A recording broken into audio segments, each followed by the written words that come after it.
Darko Karpetrović, vodno kolo prvenstva Olimpija Krka 3:1, kako ste zadovoljni za današnjo tekmo? Zadovoljen sem predvsem s pristopom igralcev in željo na taki vročini. Obrestovali so nam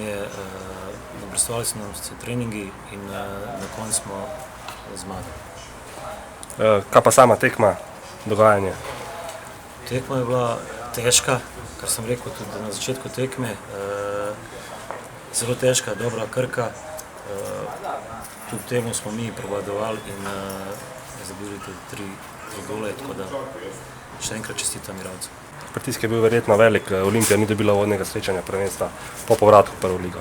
Ja, pred tekmo smo se o tem pogovarjali, zelo velik pritisk z tekmo s Krko. Prejšnjo sezono so nas 3-krat dobili, tako da smo jim zdaj vrnili na najlepši možen način. Andraž, prvo kolo zmaga, dosegel si zadetek, kakšen občutek?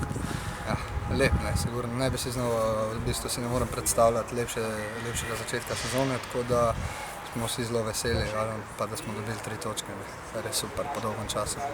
V drugem polčasu je izgledalo mogoče vse precej enostavno, ampak prvi polčas vse preko to. Ja, sigurno. Prvi polčas smo na srečo Omlad z Eurogolom zadel za 2:1 ob koncu, kar nam je dal dodaten zagon in potem v drugem polčasu je v bistvu je Krka padla, nam je bilo vse lažje in 3:1 končni rezultat mislim, da povsem zaslužen.